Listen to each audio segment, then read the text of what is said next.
Olá, este é o vídeo 92 da Faculdade da Água. Estamos no campo, naquela mesma pequena bacia hidrográfica do vídeo 91, onde nós falamos algumas vezes sobre complexidade hidrológica.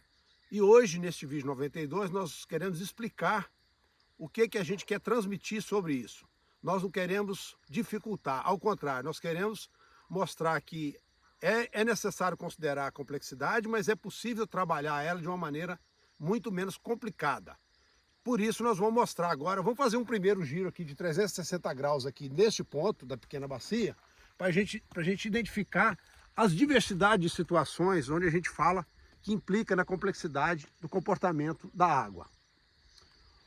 Os objetivos da Faculdade da Água são muitos, conforme a gente já disse, né? Nós vamos ver aqui vários detalhes, por exemplo aqui, ó, a gente vê ali uma linha de carreamento de material, onde provavelmente passa algum veículo para colher a cana, e ao longo dele tem uma linha de drenagem, onde a água escoa, levando o material lá para a PP lá embaixo, apesar de ter uma barraginha ali. Então, o que a gente quer, na verdade? A gente quer, dentro desses aspectos de diversidade de uma pequena bacia, nós queremos mostrar o que representa cada área. Por exemplo, o que representa a área do anfiteatro, quando ele está com vegetação, uma boa cobertura vegetal ou não, o que representa a área de cultivo, qual que é a declividade dela, né? A pastagem, se ela está bem formada, o terraceamento, como é que ele está funcionando, tá?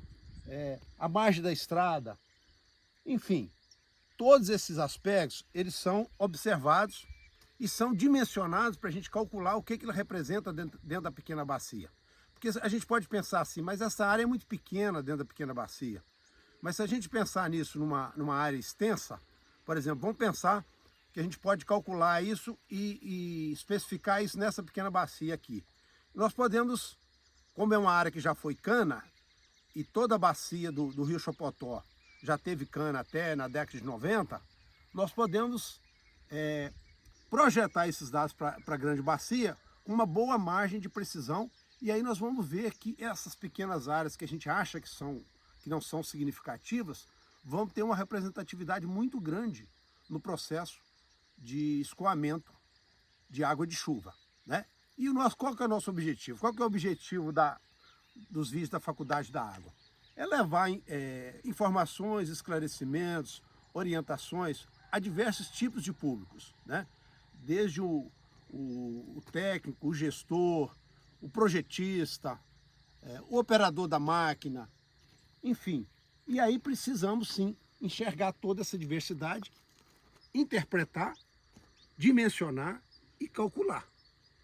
E aí no próximo vídeo, então, nós vamos mostrar resultado desse volume de chuva, comportamento do volume de chuva em cada pequena área dessa, para a gente ver o significado dela ao longo de um ano.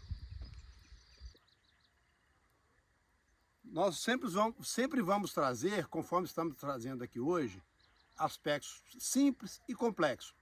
Por quê? Porque alguns de nós estamos em condição de resolver problemas mais simplificados, mais simples. Outros estamos preparados para resolver problemas um pouco mais, que exigem um pouco mais de análise e de um arranjo para resolver o problema. Por exemplo, é muito comum a gente ter os trilhos de gado, né? E eles cruzam o terraço, por exemplo. Então, o que a gente vê? A gente vê que o terraço tem um funcionamento, mas existe aqui uma compactação, um solo exposto compactado. Então essa água, ela passa com uma certa força e velocidade aqui. E aí ela vai ganhar área plana e às vezes ganhar estrada. Vamos fazer outro giro aqui de 360 para a gente identificar o que a gente visualiza desse ponto, né? Uma pastagem relativamente boa, né? Uma boa cobertura vegetal. Numa área declivosa aí que vai de 20% a 40% de declividade.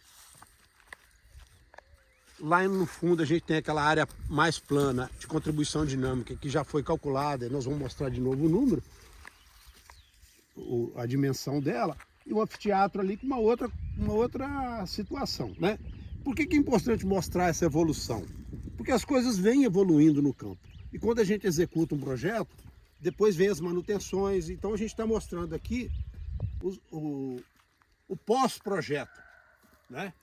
Como que está a situação das práticas que foram implantadas, por exemplo. Então essas intervenções nos solos e vegetação, elas vêm ocorrendo de uma maneira cada vez mais distinta em relação ao histórico, né? E, por outro lado, nós estamos presenciando chuvas irregulares que a gente às vezes não observou isso ao longo dos anos. Ou passando de geração para geração, cada geração vai convivendo com uma realidade diferente. Então, a nossa alternativa é conviver com isso e buscar solução ou mitigação dos problemas. Lembrando que o nosso objetivo é regularizar a produção de água na pequena bacia hidrográfica. Vou mostrar aqui a importância da avaliação, análise de locais específicos. Aqui nós temos uma barraginha, tá? Ela está recebendo água aqui de uma área em torno dela aqui muito pequena. Vou explicar daqui a pouquinho por quê, vou mostrar. Então a barraginha está recebendo pouca água. Então a água de cima está indo para onde? Vou mostrar daqui a pouquinho. Ali naquela moita de bambu tem uma barraginha, tá? Que recebe a água da estrada. Agora vamos mostrar aqui em cima. Aqui está a estrada, né? E aqui, ó. Olha só. Olha que interessante. Essa água que está vindo aqui, ó. Daqui a gente vê bem. Essa água que está vindo aqui dos trilhos de boi, do caminho do boi, ao invés dela ir para a barraginha, ela está voltando para a estrada. Tá vendo? Então ela está causando uma grande pressão na estrada, sendo que ela deveria seguir aqui, ó. Ela deveria seguir aqui na beira da cerca e cair na barraginha ali que a gente mostrou. Então esse é um ponto importante de uma necessidade de adequação do direcionamento da água. Quero fazer aqui algumas observações importantes para a gente aplicar no próximo vídeo. Nós tivemos aqui nesse mês em torno de 15 milímetros de chuva. O que aconteceu com essa chuva? Uma parte dela infiltrou, onde nós temos vegetação, temos as práticas funcionando bem, a água infiltrou. Mas onde ela não infiltrou, qual foi o impacto? Então nós vamos mostrar no próximo vídeo um volume de chuva e o que vai acontecer com ela em alguns pontos com comportamentos diferentes, para a gente ver o que exatamente nós estamos perdendo de água. Nós já fizemos esse cálculo, já mostramos alguma coisa de uma maneira mais geral. Agora nós estamos mostrando com mais detalhe em cada área específica. Por exemplo, aqui nessa estrada, nós temos a água descendo na beira do barranco, e aqui embaixo tem a gente chama de bucha, né? Uma bucha aqui de material, e aí a água vem aqui, né? E daqui ela não está encaminhada para nenhuma barraginha aqui. Tá? Então o que cabe nesse local aqui, ó? Aqui cabe uma caixa seca. Qual o volume de água está indo embora aqui? É o que nós falamos já em vídeos anteriores, estamos repetindo hoje. Margem de estrada, a gente precisa conhecer o que exatamente está acontecendo na margem da estrada, para ver o que está influenciando no leito. Tá? Então nós vamos fazer esse detalhamento para a gente falar assim, essa bacia aqui pode aumentar X de produção de água, ou melhorar a regularidade de vazão, ou melhorar custo de manutenção da estrada. Vamos reforçar um pouco mais esse trecho de estrada aqui, que é muito interessante. É um trecho declivoso, e aqui embaixo, descendo a estrada na margem direita, a água está sendo direcionada para uma barraginha naquela pequena grota, tá? Beleza. Do lado de cá é o que eu acabei de mostrar. Não tem essa estrutura, então a água se espalha na estrada. Então ali cabe uma ótima caixa seca para segurar a enxurrada. Qual a quantidade? Vou mostrar calculando no próximo vídeo. Bom, nós estamos aqui perto da barraginha que eu acabei de citar. Vamos observar aqui na margem da estrada, que está vindo lá do morro, e vamos observar aqui que a entrada da água na barraginha, ela está obstruída. Então, nós estamos vendo aqui mais uma falha no sistema, onde a água da estrada não está entrando na barraginha. Portanto, é mais um problema. Essa barraginha, inclusive, tem água. Vamos mostrar aqui do outro ponto, acho que a gente consegue ver a água dela. Essa barraginha tem água. Por que ela tem água ainda? Nós estamos no mês de julho, essa última chuva não significou aumento de água nessa barraginha. Então, assim, alguns aspectos importantes. Ela está numa grota, num pequeno anfiteatro, a barraginha de cima ali estourou. Quer dizer, a barraginha de cima está acumulando uma parte de água. O excesso de água, ela está jogando para debaixo. E um outro aspecto importante. Essa barraginha, ela está num nível bem pequeno em relação ao fio d'água lá embaixo, no brejo. Então ela está assim, e nesse ponto aqui, o lençol freático está bem próximo da barraginha. Então ela consegue aqui equilibrar a água de chuva com a água do lençol e mantém a água por mais tempo. Fazendo mais um giro aqui de 360 graus, no outro ponto da pequena bacia, lembrando que essa pequena bacia tem aproximadamente 84 hectares, e lembrando que o que a gente quer mostrar é justamente uma forma simples de enxergar o comportamento da água no solo, que varia em função daqueles aspectos que a gente já citou, por exemplo, declividade, cobertura do solo. Por exemplo, ali nós temos uma cerca onde a gente tem dois tipos de cobertura de solo. Então a gente vê que do lado direito a gente tem um solo com muito menos massa. Do lado esquerdo a gente vê que é um solo que, ao receber uma chuva pesada ou uma sequência de chuvas, ele vai ter condição de segurar mais a água para ter menos escoamento, menos enxurrada. Claro que tem que ser analisado também a questão da compactação do solo e daquelas práticas ali que são os terraços, para ver como que eles estão funcionando. À direita ali a gente já vê uma pequena lombada onde tem também os trilhos de boi, nós vamos ver mais de perto. Lá no fundo nós estamos vendo aquele anfiteatro que a gente mostrou agora há pouco, né? Então, o que nós estamos enxergando aqui? O que nós estamos mostrando? Como que a água de chuva pode se comportar ao atingir a superfície do solo. Esse é o objetivo nosso, tá? E claro que isso envolve cálculos. Por isso que nós falamos, já mostramos, o professor Valente também já mostrou, a contabilidade de água, né? E o que nos interessa mais aqui? Não é a média, são as especificidades. Porque atuar na média, a gente já está atuando de maneira geral. Agora, os pontos críticos, como que eles estão? Então eu estou batendo muito nisso, porque é esses pontos críticos nós temos que trabalhar na evolução de um projeto. O básico está feito, agora é manutenção. Mas e os pontos críticos? O que isso representa numa grande bacia?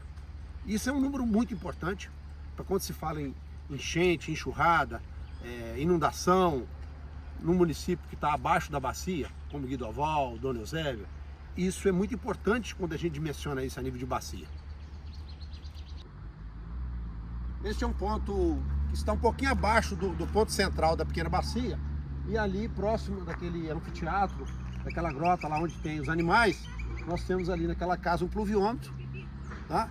E nós medimos a vazão aqui embaixo, conforme a gente já mostrou anteriormente. Agora nós vamos dar um pulo lá naquela lombada, para a gente dar uma olhada de lá, para a gente ter um outro ângulo de visão da parte de baixo aqui da bacia. Esta é aquela lombada que a gente viu de lá. Essa lombada é um local onde o gado tem preferência de descer, né? Então a gente vê aqui um sinal bem forte de quanto tempo o gado está usando essa área. Então é uma área que o escoamento de chuva é muito grande. Aqui nós temos um terraço, esse terraço tem um pequeno desnível. Então a água estava indo com muita força para a grota. E o que nós fizemos? Fizemos uma barraginha ali, ó, para amortecer a velocidade dessa água que vem no terraço, né? Aqui não é uma curva de nível, é um terraço com um pequeno desnível. E aqui na grota, né, nós temos aqui a barraginha. Assim, nós já mostramos que acima dessa barraginha tem mais umas 3 ou 4, mas essa barraginha ela mantém água quase um ano inteiro também. É uma situação semelhante àquela barraginha anterior. Ela está num desnível bem pequeno em relação ao fundo do vale. Então nós temos aqui um lençol mais aflorado. E aí o que a gente faz? Água de chuva com a proximidade do lençol freático, ela mantém a água ali por mais tempo durante o ano, né? Voltando aqui para o lado de lá, A gente tem lá onde a gente mostrou o gado, né? Naquele anfiteatro lá também, que é aquele anfiteatro, aquele formato de leque, né? E é isso. Lá no fundo nós temos a rodovia, né? E a rodovia que liga Urbávia com o Rio Branco. Vamos mostrar aqui um problema. Olha a erosão, olha o impacto da água que vem nesse terraço. Essa situação estava pior até um ano atrás, depois que nós fizemos aquela barraginha lá em cima, já diminuiu o impacto aqui. Mas é uma situação que a gente precisa conviver com ela e resolver, ou melhorar. Por quê? Isso aqui, na verdade, era uma estrada de canavial. Então o terraço, ele é onde era a estrada de canavial, então ele já existia. O que nós podemos fazer aqui? Fazer ali paliçada, conforme a gente já disse em alguns momentos anteriores. Porque isso aqui, ó, o ano passado, essa barraginha, ela ficou todinha cheia de material sedimentado. Esse ano a gente vê que ela recebeu, o sedimento ocupou a metade do volume dela. Significa que aquela barraginha lá já deu resultado. Tá bom, já melhorou, mas precisa melhorar mais, né? Nós estamos aqui logo acima daquela barraginha com água, né? Bom, eu vou encerrando aqui essa parte técnica, mostrando um momento importante aqui, e eu acho que esse vídeo ele vai responder algumas perguntas que a gente tem recebido nos últimos tempos. Realmente as práticas estão funcionando, estão fazendo resultado, qual o volume de água? Então no próximo vídeo nós vamos concluir esses cálculos da contabilidade de água e vamos conseguir responder a essas pessoas que se interessam pelo assunto, que são formadoras de opinião, sobre o que realmente o resultado, qual o resultado realmente que está acontecendo em termos de números, tá? E poder projetar isso para uma bacia maior da micro-região. Bom, eu quero agradecer aqui a família, aqui Freire Paz, aqui, que está sempre nos acolhendo para os vídeos. Agradecer a Daça e professor Valente, e se Deus quiser no próximo vídeo estaremos continuando o assunto. Mas antes de encerrar o vídeo, eu quero ouvir da Daça a experiência dela, o que ela acha de importante do trabalho que ela vem desenvolvendo do Grupo Conexão e o Café Compartilhado para o resultado do Programa Produtor de Água. Ao longo do programa do Produtor de Água, que é o PSA, Pagamento de Serviços Ambientais, nós vamos observando as famílias, os produtores de água que fazem parte do programa e envolvendo eles nesse processo para eles estarem entendendo melhor como funciona a parte hidrológica, o que é produzir água.